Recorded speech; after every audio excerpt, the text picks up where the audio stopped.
नमस्कार। काहल योग, ये काहल योग का सेकंड पार्ट है।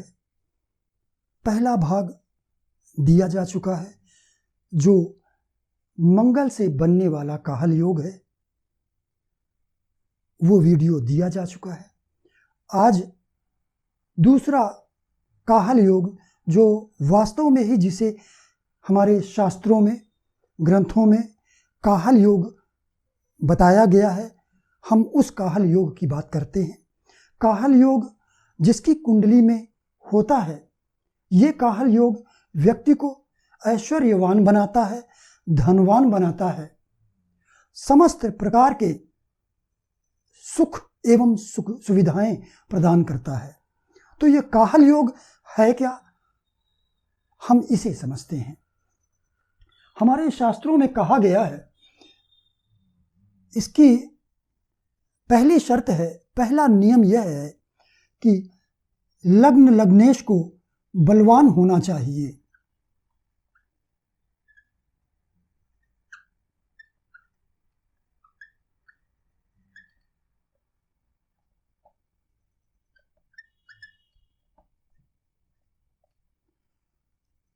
यदि लग्न और लग्नेश बलवान हैं तो लग्न के कारकत्व क्या हैं? लग्न के कारकत्व हैं स्वास्थ्य, आयु, धन, मान, सम्मान, ऐश्वर्य, सुख आदि सब कुछ। तो यदि लग्न और लग्नेश कुंडली में बलवान होगा तो स्वाभाविक सी बात है कि व्यक्ति को इन सभी कारकत्वों की, इन सभी चीजों की प्राप्ति होगी। दूसरा नियम, चतुर्थेश और नवमेश परस्पर केंद्र में होने चाहिए।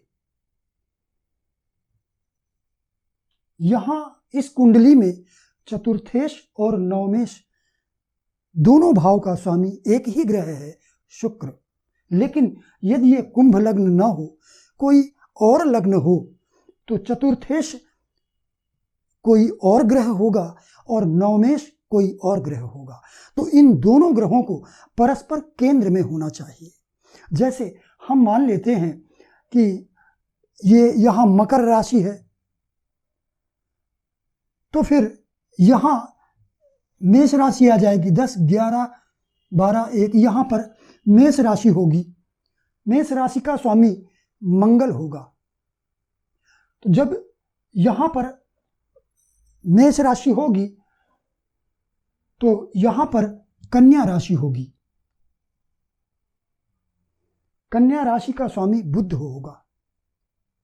तो यदि मंगल और बुध परस्पर केंद्र में हो, हमने मान लिया कि मंगल यदि पंचम भाव में स्थित है तो बुध को अष्टम भाव में यहां होना चाहिए या फिर एकादश भाव में होना चाहिए और या फिर द्वितीय भाव में होना चाहिए। 1, 4, 7, 10 ये केंद्र भाव कहलाते हैं। तो मंगल के साथ स्थित हो या मंगल से चतुर्थ में, मंगल से सप्तम में या मंगल से दशम भाव में। तो दूसरा जो नियम है वो ये कि चतुर्थेश और नवमेश को परस्पर केंद्र में स्थित होना चाहिए। तीसरा नियम, यदि ये दो शर्तें यहां लागू होती हैं, यानी कि लग्न लग्नेश बलवान है, चतुर्थेश और नवमेश परस्पर केंद्र में स्थित हैं, तो काहल योग बनता है। शर्त यह है कि चतुर्थेश की दूसरी राशि अशुभ भाव में नहीं होनी चाहिए, नवमेश की भी दूसरी राशि अशुभ भाव में नहीं होनी चाहिए। ये दोनों ग्रह यानी चतुर्थेश और नवमेश, इन दोनों ग्रहों पर क्रूर एवं पापी ग्रहों की दृष्टि नहीं होनी चाहिए, युति भी नहीं होनी चाहिए। ये अस्त, नीच, वक्री नहीं होने चाहिए, नवांश में भी ये दुर्बल नहीं होने चाहिए।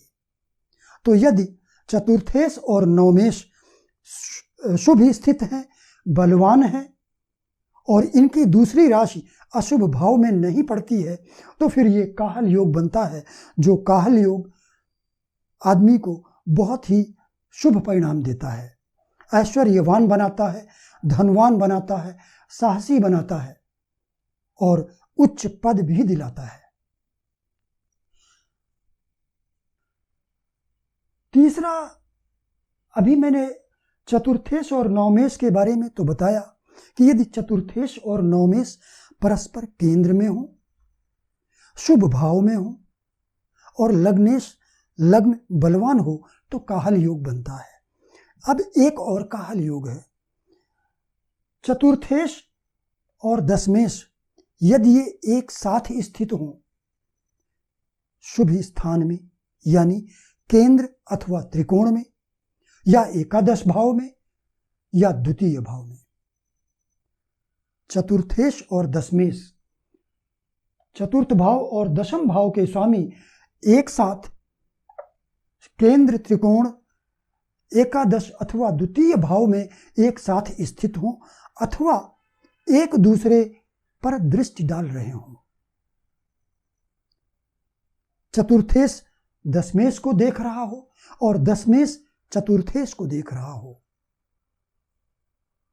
तब भी काहल योग बनता है। लेकिन इस योग में शर्त यह है कि चतुर्थेश को स्वराशि में होना चाहिए अथवा उच्च राशि में होना चाहिए। तो यदि चतुर्थेश और दशमेश का परस्पर दृष्टि संबंध बन रहा है या परस्पर युति बन रही है शुभ भाव में और लग्नेश बलवान है, तो भी ये काहल योग बनता है। अब इस कुंभ लग्न की कुंडली को देखिए।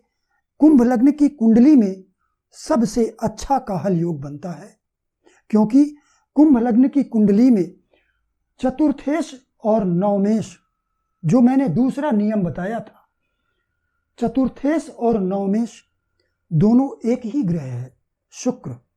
यहां पर शुक्र केंद्र और त्रिकोण दोनों का एक साथ स्वामी बनने के कारण अकेला शुक्र ही राजयोग कारक बन जाता है।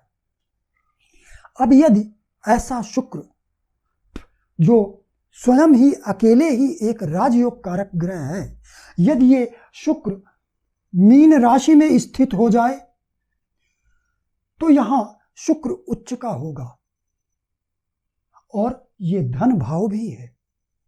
यहां पर शुक्र बहुत अच्छे रिजल्ट देगा, व्यक्ति को अपार धन संपत्ति प्रदान करेगा। और कारण, इस काहल योग का कारण क्या है, ये काहल योग इतना अच्छा फल देता क्यों है? वो इसलिए कि यदि चतुर्थेश और नवमेश परस्पर केंद्र में होंगे, चतुर्थ सुख का भाव है और नवम भाग्य का भाव है। इसका अर्थ यह है कि भाग्य से सुख की प्राप्ति होगी, भाग्य से सुख की प्राप्ति होगी, यानी भाग्य का साथ मिलेगा और समस्त प्रकार के सुख का भाव चतुर्थ भाव है। समस्त प्रकार से मेरा अर्थ यह है कि यह चतुर्थ भाव माता का भाव तो है ही, मातृ सुख का भाव तो है ही। ये चतुर्थ भाव धन, संपत्ति, वैभव, नौकर चाकर, वाहन, अचल संपत्ति आदि सभी का भाव है ये चतुर्थ भाव। तो जब भाग्य का साथ मिलेगा तो समस्त सुख की प्राप्ति होगी। ये दूसरे नियम का अर्थ यह है। तीसरा नियम, चतुर्थेश और दशमेश साथ में स्थित हो या परस्पर एक दूसरे को देख रहे हों। चतुर्थ भाव के बारे में मैंने आपको बताया कि ये सुख का भाव है। दशम भाव नौकरी व्यवसाय का भाव तो है ही, ये दशम भाव वस्तुतः कर्म का भाव है। तो कर्म से सुख की प्राप्ति, धन संपन्नता की प्राप्ति, और ये राज्य का भाव भी है। दशम भाव को राज्य भाव भी कहा जाता है। तो राज्य से सुख की प्राप्ति।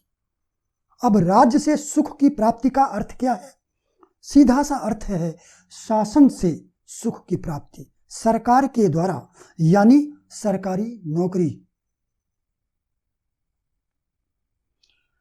अब शुक्र जो कुंभ लग्न की कुंडली का एक राजयोग कारक ग्रह है, यदि ये अपनी उच्च राशि में स्थित होता है तो ये बहुत ही शानदार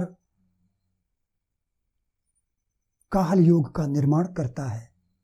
अब ये शुक्र या तो मीन राशि में स्थित हो तो सबसे अच्छा है, या फिर इसे वृषभ राशि में स्थित होना चाहिए। शुक्र की वृषभ राशि स्वयं की अपनी राशि है और ये केंद्र में भी स्थित होगा। तो जब शुक्र राजयोग कारक ग्रह होने के बावजूद अपनी स्वराशि में स्थित होगा, केंद्र भाव में स्थित होगा और दशम भाव को दृष्ट करेगा, तब भी ये बहुत ही अच्छे परिणाम देगा। यदि तुला में स्थित होता है तो तुला इसकी मूल त्रिकोण राशि है और भाग्य भाव में पड़ती है, तब भी यह उच्च कोटि के सुख प्रदान करेगा, भाग्य का साथ मिलेगा। तो ये एक श्रेष्ठतम काहल योग बनेगा। कुंभ लग्न की कुंडली में यदि शुक्र नीच यदि नहीं होता है, अगर नीच हो गया तब तो काहल योग बनेगा ही नहीं। तो इसे नीच होना नहीं चाहिए, इसे अस्त भी नहीं होना चाहिए, वक्री भी नहीं होना चाहिए। यदि ये शुक्र केंद्र भाव में वक्री है तब तो ठीक है, यदि ये उच्च राशि या स्वराशि में है तब भी ठीक है। लेकिन यदि एकादश भाव में स्थित है या कहीं और किन्हीं और भाव में, यहां सिंह राशि में स्थित है या पंचम भाव में स्थित है, तो इसे वक्री नहीं होना चाहिए। यदि इस शुक्र पर यहां से मंगल की दृष्टि पड़ जाए, मान लेते हैं कि यहां मंगल स्थित है, मंगल की दृष्टि यदि शुक्र पर पड़ जाती है तो मंगल यहां दशम भाव का स्वामी है। तो ये एक बहुत ही उच्च कोटि का काहल योग बनेगा। यदि शुक्र मीन राशि में स्थित है और मंगल धनु राशि में स्थित है और मंगल की दृष्टि शुक्र पर पड़ती है, तो इससे अच्छा कोई योग नहीं हो सकता है, क्योंकि मंगल इस कुंडली का दशमेश भी है। और दूसरी बात यह भी है कि मंगल संपत्ति, अचल संपत्ति का कारक ग्रह है। यही कारण है कि चंद्र और मंगल की युति को अच्छा माना गया है धन संपत्ति के लिए। तो यदि शुक्र पर यहाँ पर मंगल की दृष्टि पड़ती है तब भी ये बहुत ही उच्च कोटि का काहल योग बनेगा और ये काहल योग ऐश्वर्य प्रदान करेगा, धन संपत्ति, अतुल संपत्ति प्रदान करेगा। नमस्कार।